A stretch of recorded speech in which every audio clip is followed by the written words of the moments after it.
भगवान विष्णु के अनुसार कौन सी स्त्री समय से पहले विधवा नहीं बनती है? आइए जानते हैं प्राचीन कथा के माध्यम से। दोस्तों, एक बार नारद जी भगवान श्री हरि विष्णु से मिलने के लिए क्षीर सागर पर पहुंचे और माता लक्ष्मी तथा भगवान विष्णु को प्रणाम करके पूछने लगे, हे प्रभु, यह पतिव्रता स्त्री कौन होती तथा कौन सी स्त्री पतिव्रता होती है? कौन से कार्य करने से पतिव्रता स्त्री का पतिव्रता धर्म नष्ट हो जाता है? मैं इस विषय पर जानना चाहता हूँ, कृपया आप मेरी प्रश्न का उत्तर दें। तब भगवान विष्णु ने पतिव्रता स्त्रियों के 3 लक्षण बताए। जिस भी नारी के अंदर ये 3 लक्षण होते हैं, उसे स्त्री का वंश शुद्ध होता है, उसके घर पर लक्ष्मी निवास करती है, उस नारी के पति के साथ ही पिता के भी इन दोनों कुल के लोगों को स्वर्ग की प्राप्ति होती है। जो स्त्रियां पतिव्रता होती है वह मृत्यु के पश्चात विष्णु लोक को प्राप्त करती है। पतिव्रता स्त्री की महानता का वर्णन करते हैं भगवान विष्णु ने एक अत्यंत पवित्र कथा सुनाई है। इस कथा का श्रवण करने मात्र से ही व्यक्ति के सभी पाप नष्ट होते हैं। जो व्यक्ति ध्यान मग्न होकर इस कथा को सुनता है, भगवान विष्णु उसके 32 अपराध माफ करते हैं। इसीलिए प्रत्येक मनुष्य को इस कथा को ध्यान से सुनना चाहिए। दोस्तों, प्राचीन काल की बात है। मध्य देश में एक अत्यंत शोभायमान नगरी थी। उसमें एक पतिव्रता ब्राह्मणी रहती थी। उसका नाम था शैव्या। शैव्या का पति पिछले जन्म के पाप कर्मों के कारण इस जन्म में कोढ़ी हो गया था, अर्थात उसे कोढ़ का रोग हो गया था। उसके शरीर में बहुत सारे जख्म हुए थे जिनसे सदा ही पस निकलता रहता था। अपने पति की ऐसी दुर्गति देखकर भी शैव्या ने अपने पति का साथ नहीं छोड़ा और निर्मल भाव से वो अपने पति की सदा सेवा करती रहती थी। पति के मन में जो जो इच्छा होती उसे वह नारी अपनी शक्ति के अनुसार अवश्य ही पूर्ण करने का प्रयास करती थी। शैव्या प्रतिदिन देव पूजा की तरह ही अपने पति की पूजा करती थी और अपने मन की सभी इच्छाओं का त्याग करके अपने पति के प्रति विशेष स्नेह रखती थी। फिर एक दिन शैव्या के पति को रास्ते से जाती हुई एक अत्यंत सुंदर वेश्या दिखाई दी।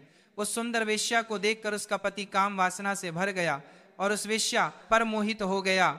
उस वेश्या के सुंदर रूप ने उस ब्राह्मण को पूरी तरह से अपने वश में कर लिया। उसके रूप को देखते ही वह आहें भरने लगा, लंबी लंबी सांस खींचने लगा और जब वह वेश्या उसकी नजरों से दूर चली गई तो वह बहुत दुखी हो गया। अपने पति की आवाज सुनकर वह पतिव्रता शैव्या तुरंत दौड़ती हुई घर से बाहर आ गई और अपने पति से पूछने लगी, हे नाथ, क्या हुआ? आप इतने उदास क्यों हो गए? आपने लंबी लंबी सांस कैसे खींची? आपको जो भी कष्ट है मुझे बताइए, जो भी कार्य हो आप मुझे बताइए, वह मैं पूर्ण करने का प्रयास अवश्य करूंगी। हे प्राणनाथ, एकमात्र आप ही मेरे गुरु हैं, प्रियतम है। पत्नी के इस प्रकार से पूछने पर उसके पति ने कहा, हे प्रिय, मुझे जो चाहिए वह तुम नहीं दे सकती, तुम ही क्या कोई भी मुझे नहीं दे सकता, इसीलिए उस पर व्यर्थ बात करना उचित नहीं है, इसीलिए तुम रहने दो। फिर वह पतिव्रता बोली, हे नाथ, मुझे विश्वास है कि मैं आपके कार्य को अवश्य सिद्ध कर सकती हूँ। आप केवल मुझे आज्ञा देने का कष्ट करें, मैं अपनी पूरी शक्ति लगाकर उस काम को पूरा करूंगी। उस कार्य को पूर्ण करने के लिए जो भी उपाय हो मैं करूंगी। अगर मैं आपके इस कार्य को पूरा कर सकी तो इस लोक में और परलोक में मेरा कल्याण होगा। फिर शैव्या के कोढ़ीपति ने कहा, हे प्रिय, ठीक है, बताता हूं। तू अभी अभी इस रास्ते से एक अत्यंत सुंदर वेश्या जा रही थी। उसका शरीर अत्यंत सुंदर और मनमोहक था, जिसे देखकर मेरा हृदय कामाग्नि से भर गया है। यदि तुम ऐसा कोई उपाय करो जिससे वह सुंदर वेश्या मुझे प्राप्त हो जाए तो मेरा जन्म सफल हो जाएगा। हे देवी, तुम उससे मेरा मिलन करवा कर मेरी कामाग्नि को शांत करो। पति के द्वारा ऐसा कहने पर वह अत्यंत दुखी हुई और बोली, हे नाथ, आप धैर्य रखिए, मैं आपके इस कार्य को अवश्य सिद्ध करूंगी और उस वेश्या से आपका मिलन करवा दूंगी। इतना कहकर उस पतिव्रता नारी ने मन ही मन कुछ विचार किया और फिर रात्रि के अंतिम प्रहर में उठकर वह गोबर और झाड़ू लेकर घर से चली गई। जाते समय उसके मन में बड़ी प्रसन्नता थी।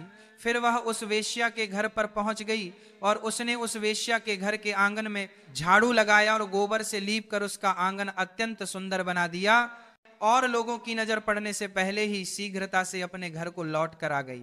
इस प्रकार से उस पतिव्रता स्त्री ने 3 दिनों तक उस वेश्या के घर के आंगन में झाड़ू लगाया और गोबर से लीप कर उसका आंगन स्वच्छ किया। उधर वह वेश्या अपने आंगन को देखकर अपने सेवकों से पूछने लगी, अरे वाह, आज आंगन की इतनी बढ़िया सफाई किसने की है? जिसने भी मेरा आंगन स्वच्छ किया है मैं उसकी इच्छा पूर्ण करूंगी। फिर वेश्या के सेवकों ने कहा, हे वेश्या, घर के आंगन की सफाई तो हमने नहीं की, हमारे जागने से पहले ही कोई इस आंगन की सफाई करके चला जाता है। सेवकों की बात सुनकर वेश्या को बड़ा आश्चर्य हुआ और वह सोचने लगी कि आखिर कौन आकर उसके घर के आंगन को साफ कर रहा है। फिर उसने जानने के लिए रात भर जागरण किया और छिपकर देखने लगी। तभी उसने देखा कि रात्रि के अंतिम प्रहर में ब्राह्मणी आकर उसके घर के आंगन को साफ कर रही है। ब्राह्मणी को देखते ही वह वेश्या बोली, हाय हाय, हे देवी, आप यह क्या कर रही हो? क्यों मुझ पापी स्त्री के घर का आंगन साफ कर रही हो?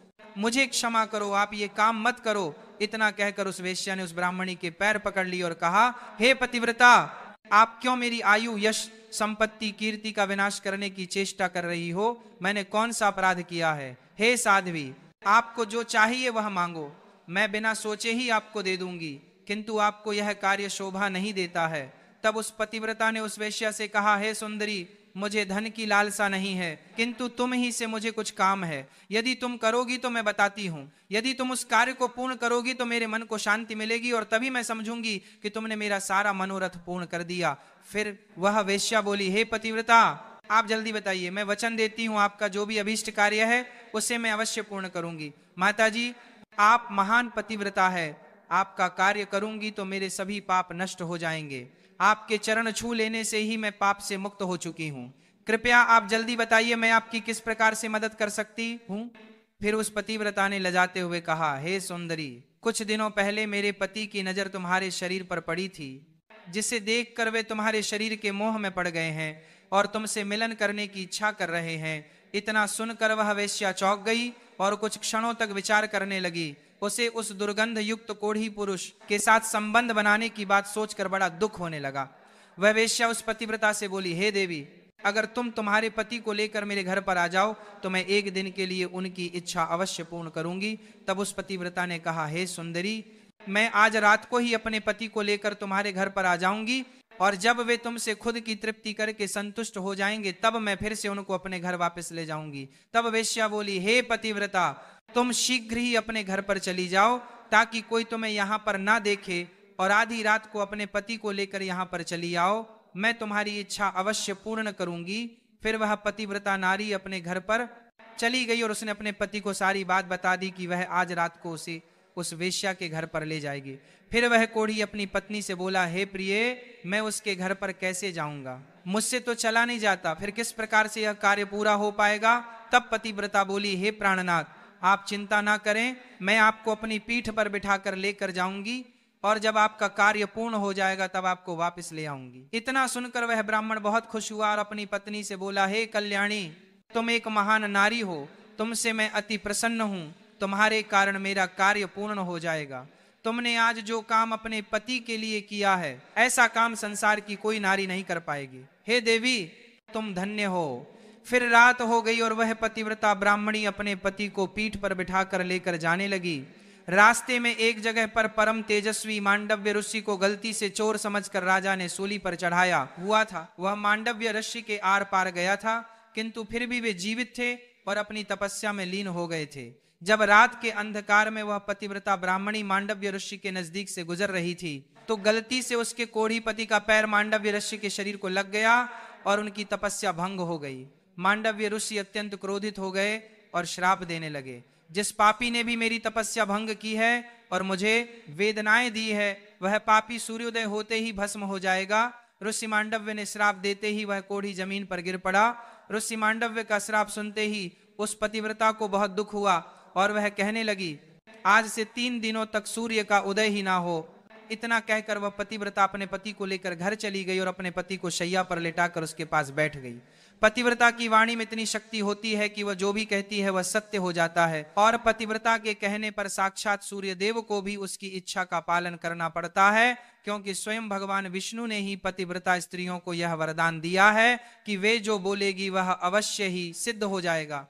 फिर 3 दिनों तक सूर्योदय नहीं हुआ, सारा संसार अंधकार में चला गया और तीनों लोकों में इसकी खबर फैल गई। यह दृश्य देखकर सभी देवता ब्रह्मा जी के पास गए और सूर्य के उदय ना होने का कारण पूछने लगे। तब ब्रह्मा जी ने देवताओं को उस ब्राह्मणी और मांडवी जस्सी का सारा वृतांत सुना दिया। फिर सभी देवता ब्रह्मा जी के साथ दिव्य विमान में बैठकर उस पतिव्रता नारी के घर के पास चले गए। ब्रह्मा जी ने उस पतिव्रता नारी से कहा, हे माता, तुम्हारे कहने से सूर्य का उदय होना रुक गया है, जिससे संपूर्ण सृष्टि खतरे में आ गई है। प्राणियों का जीवन दुष्कर हो गया है। तुम कृपा करके अपने वचन पीछे ले लो और सूर्य का उदय होने दो। फिर उस पतिव्रता ने कहा, हे भगवान, एकमात्र मेरे पति ही मेरे गुरु है। यह मेरे लिए संपूर्ण लोकों से बढ़कर है और सूर्योदय होते ही मेरे पति की मृत्यु हो जाएगी, क्योंकि मांडव्य मुनि ने ऐसा श्राप दिया है। मैंने किसी लोभ में, क्रोध में तथा मोह में आकर ऐसा नहीं किया है। मैं केवल अपने पति के प्राणों की रक्षा करना चाहती हूँ। फिर ब्रह्मा जी ने कहा, हे माता, तुम्हारे पति की आयु इतनी ही थी, उसकी मृत्यु से पृथ्वी का कल्याण होगा। तुम अपने पति के प्राण जाने दो, इससे तुम्हें बहुत पुण्य मिलेगा।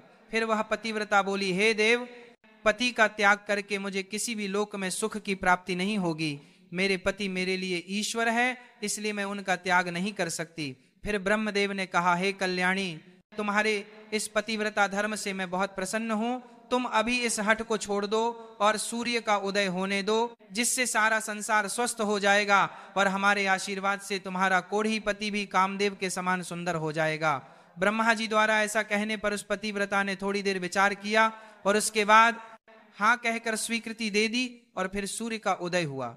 फिर मांडव्य मुनि के श्राप के कारण तुरंत ही उसका पति जलकर भस्म हो गया और फिर उसकी राख से अत्यंत सुंदर कामदेव का समान रूप वाला उसका पति बाहर आकर खड़ा हो गया। ये चमत्कार देखकर वह पतिव्रता अत्यंत प्रसन्न हुई और फिर स्वर्ग लोक से एक अत्यंत तेजस्वी विमान आया और वो पतिव्रता नारी अपने पति के साथ बैठकर स्वर्ग लोक को चली गई। तो दोस्तों, इस प्रकार से पतिव्रता नारी में संसार को भी नष्ट करने की शक्ति होती है। पतिव्रता नारी के सामने बड़े बड़े देवताओं को भी झुकना पड़ता है। इस प्रकार से भगवान विष्णु ने यह कथा सुनाई है।